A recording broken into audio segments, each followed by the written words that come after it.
안녕하세요. 반갑습니다. 금융에 대한 기본적인 내용을 알려드리는 마우스TV의 정혁진. 네, 도노리TV의 이병덕입니다. 네, 오늘 저희가 준비한 영상은요. 어떤 거가 있는지 도노리TV의 이병덕님께서 설명 한번 해주시죠. 네, 오늘 저희가 이제 영상을 준비한 거는 저희가 인생을 살아가시다 보면은 이제 노후라는 게 오게 되고, 노후가 되시면은 다들 은퇴를 하시잖아요. 그 은퇴하셨을 때 기본적으로 필요한 그 연금에 대한 주제를 가지고 오늘 설명을 좀 드리도록 하겠습니다. 그렇다면 오늘 그 연금에 대해서 말씀해 주신다는 거죠. 네네, 맞습니다. 그러면 일단 연금에 대한 구조를 먼저 설명을 좀 부탁드리겠습니다. 연금에 대한 이제 구조를 설명드리면은 저희가 이제 많은 분들이 아실 거예요. 좀 검색해 보시면 이제 나오시는데 그 삼각형 구조로 되어 있거든요. 그 삼각형 구조에서 제 1층 구조인 그 공적 연금이라는 게 있고요. 그리고 2층 구조에는 퇴직연금, 그리고 3층 구조에는 개인연금이 따로 이렇게 3층 구조로 구성이 되어 있습니다. 그래서 그 큰 틀에 대해서 오늘 좀 설명을 드릴 거고, 각 챕터에 대해서는 저희가 상세하게 영상을 따로 구성을 해서 올려드리도록 하겠습니다. 그렇게 말씀하신 걸 들어보니 연금에 대한 부분이 좀 되게 세부적으로 다양하게 있는 것처럼 들리는데요. 네네. 그러면 일단은 처음부터 지금 알려주시는 부분은 공적연금? 그거부터 일단 들어간다고 보시면 되는 건가요? 네, 층별로 이제 소개를 드릴 건데요. 일단 1층 구조에서 이제 공적연금을 제가 좀 설명을 드리면, 간단하게 쉽게 설명하면은 그 국민연금 아시죠? 네. 국민연금이 이제 공적연금에 포함이 되고요. 그 외에 이제 기초연금이라던가 특수직업연금이라고 따로 있습니다. 특수직업연금은 그 공무원분들이나 경찰, 그리고 교사, 그리고 군인들, 공제회에서 따로 운영되는 기금이 있어요. 그래서 그거 외에 지금 오늘은 국민연금만 좀 설명을 드릴 건데요. 그래서 국민연금은 1988년도 1월에 처음 시행이 됐고요. 만 18세 이상인 자, 소득이 있으신 분들은 의무적으로 그 연금을 내셔야 되는데, 자기 월급에서, 본인 월급에서 총 9%, 회사에서 4.5%, 본인이 4.5%를 납입을 하시면 그 납입한 금액을 가지고 만 65세부터 수령이 가능하도록 되어 있는 연금입니다. 근데 이 연금이 많이들 아시겠지만 검색을 해보시면 요즘 내용이 굉장히 많이 나오고 있어요. 2015년에 조금 개정이 되면서 연금을 조금 더 많이 내고, 그리고 나중에 덜 받는 이런 구조로 간다는 말이 굉장히 많은데, 이 내용에 대해서는 저희가 챕터를 따로 상세하게 들어갈 때 그때 자세하게 안내 드리도록 하겠습니다. 그럼 지금 방금 말씀해주신 공적연금이라는 건 보통 이제 나라에서 지금 제도가 이루어지고 있는 부분인가요? 국민연금은 나라에서 운영을 하는 거고요. 네. 아까 말한 특수직업군들은 공제회가 따로 있어서 그 공제회에서 따로 연금을 준비하고 있습니다. 네, 잘 알겠습니다. 네네. 방금까지 그러면 공적연금에 대해서 설명을 해주셨는데요. 네네. 생각보다 내용이 굉장히 많네요. 네, 엄청 많죠. 그러면 일단은 자세한 내용은 다음에 알려주신다고 하셨으니까 네. 그러면 일단은 이 다음에 2층부터 먼저 한번 가보시죠.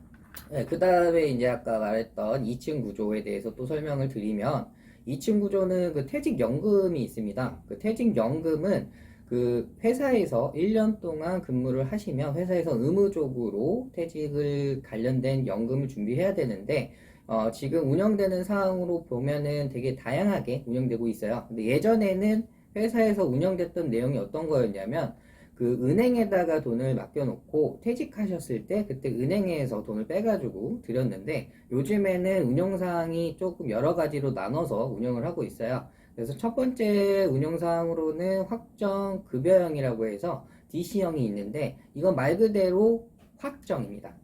연금을 확정적으로 드리는데 그 운영되는 기금을 회사에서 운영을 해요. 그래서 그 많은 운영 기금 가지고 만약에 수익이 더 많이 났다, 그럼 나머지는 회사에서 가져가고 그 확정된 급여만 그 개인 그 근로자한테만 드리게 되어 있고요. 그리고 확정 기여형인 DB형이 있는데, 이 확정 기여형은 말 그대로 내가 기여를 해야 됩니다. 따로 내 퇴직금을 운영을 해야 되는데, 그 운영되는 기금은 지금 뭐 금리라던가 아니면은 투자라던가 이렇게 개인들이 스스로 운영되는 상황에 있어서 손실을 볼 수도 있는 거고, 아니면 내가 더 이자분을 발생시켜서 퇴직 때 더 많은 연금을 가져갈 수도 있는 거고, 그래서 개인 실적에 따라 운영되기 때문에 이거는 좀 신경을 많이 쓰셔야 되는 부분이고요. 네, 세 번째로는 IRP가 있는데요. IRP는 개인적으로 운영되는 거나 아니면 회사에서 운영되는 게 아니고 그 퇴직을 하셨을 때 통장처럼 쓸 수 있는 공간이에요. 그래서 만약에 회사를 옮기실 때 퇴직금을 받으시잖아요. 그럼 회사에서는 이렇게 얘기하실 거예요. 그 IRP 통장 만드셔라. 그럼 그쪽에다가 돈을 넣어주겠다. 이렇게 말을 하거든요. 그러니까 그 IRP를 활용해서 요즘에는 많은 걸 활용할 수 있는데 그거는 저희가 챕터를 자세하게 들어갈 때 조금 상세하게 이야기 드리도록 할게요. 지금 말씀해주신 게 굉장히 막 영어로 막 DC형, CD형, IRP 굉장히 좀 어렵게 용어가 많이 되어 있네요. 영어를 저게 이제 약자죠. 네. 확정 급여의 영어의 약자가 D시고요. 네네. 확정 기여의 약자가 DB입니다. 그러면 이 부분도 나중에 다음 영상 때 한번 소개를 자세히 해주시는 네, 건가요? 맞습니다. 네. 그렇다면 일단은 뭐 1층 구조, 2층 구조까지는 좀 잘 알 거는 같아요. 네네. 근데 이제 마지막으로 뭐 3층 구조, 네, 그 부분을 좀 설명을 좀 부탁을 드리겠습니다. 예. 3층 구조는 아까 말씀드린 이제 개인연금인데요. 개인연금은 많은 분들이 많이 궁금해 하실 거예요. 왜냐면은 국민연금이나 퇴직연금은 어떻게든 운영이 되지만 개인연금은 개인이 스스로 가입해야 되는 거기 때문에 잘못 운영됐을 때는 손실이 많이 발생하거든요. 그래서 그 개인연금에 대해서 혹시라도 궁금하신 내용들이 많으시다면 저희 댓글에 남겨주신 내용을 가지고 저희가 개인연금 영상 찍을 때 참고해서 더 자세하게 안내해 드릴게요.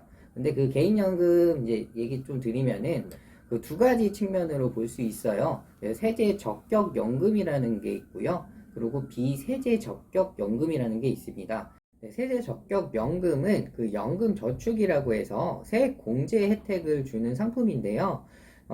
연간 한도 400만 원 한도 안에서 15.4% 또는 16.5% 소득 구간에 따라서 그 공제를 해드리고요. 최대 환급을 받으시면 66만 원 또는 55만 원의 혜택을 받을 수 있습니다. 그러면 수령 기간은 이제 만 55세부터 연금을 수령 가능하신데 이 연금 소득세로 이제 내는 부분이 있어요. 그래서 연금 시기에 따라서 3.3%에서 5.5%에 대한 연금 소득세를 공제하는 상품입니다. 비세제 적격 연금은 아까 말씀드린 것처럼 앞에 비자가 붙잖아요. 그래서 비과세 혜택을 해드리는 상품입니다. 그래서 모든 금융기관을 활용하시면 지금은 이자에 대해서 이자 소득세 15.4%를 공제하고 있는데 그 15.4%에 대한 거를 과세하지 않는다. 말 그대로 비과세다라는 상품입니다. 그래서 이거를 제대로 활용하시면 개인 상품 관련된 것도 여러 가지로 잘 활용할 수 있으니까요. 이것도 저희가 챕터를 나눠서 상세하게 설명드리도록 하겠습니다. 이제 개인연금이라는 부분도 좀 종류가 굉장히 다양하게 있는 것 같은데요. 그렇죠. 엄청 많습니다.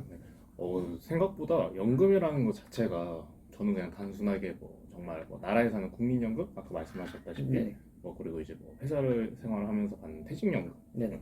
사실 이제 세 번째 개인연금 같은 경우는 뭐 세액공제라고 말씀하셨는데 저는 그냥 단순하게 소득공제라고만 생각하고 있었거든요. 네네. 나중에 그럼 세액공제랑 소득공제에 대한 부분도 조금 네, 그것도 차이를- 네. 어떻게 변경이 된 건지에 대한 네네. 설명을 저희가 챕터 자세하게 들어갈 때 설명드리겠습니다. 네. 그럼 한번 제가 이거 전체를 쭉 듣긴 했는데 한번 요거를 간단하게 조금 어떤 목적으로 이렇게 생기는 건지 좀 설명을 좀 부탁드려도 될까요? 3층 구조에 대해서 그냥 쉽게 좀 설명을 드리면 1층은 그냥 기초 생활을 위한 연금이라고 생각하시면 되고요.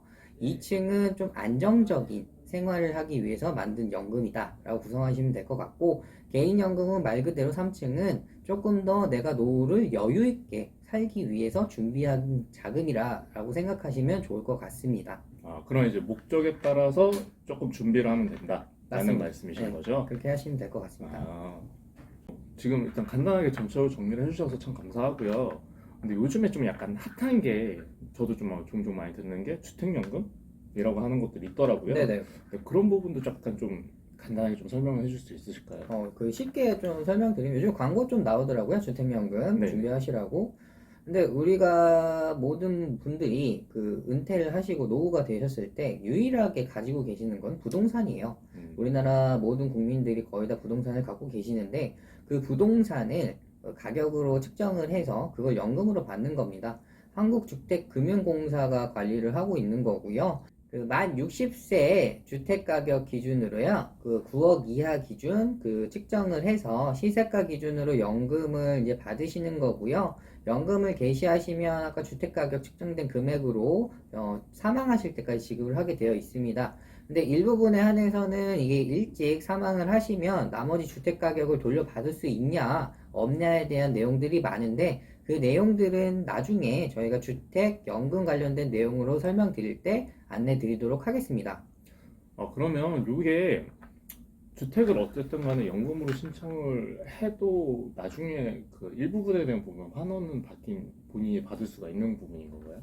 받을 수도 있는 반면에 못 네. 받을 수도 있는 게 있습니다. 그럼 약간 좀 어떻게 보면 좀 리스크적인 부분도 있다고 보면 되는 네네, 거겠네요. 그쵸. 이거는 최대한 오래 사실 경우, 그리고 주택 네네. 가격이 떨어지실 때 네. 가입하시는 게 제일 유리하십니다. 그럼 어쨌든 이 부분도 저희가 다음 동영상 할 때 또 추가적으로 설명을 해주신다는 말씀이죠? 네, 마지막에 저희가 영상 챕터별로 나눌 때요, 네네. 기타적인 부분에 대해서 한번 정리를 해드릴 거고요. 네. 그때는 이제 약간 노후에 관련된 거, 뭐 부가 수익으로 벌 수 있는 뭐 부동산이라던가 아니면 주식이라던가 뭐 배당이라던가 아니면 뭐 금리에 대한 이자분에 대하던가 이런 거를 조금 더 자세하게 설명드리도록 하겠습니다.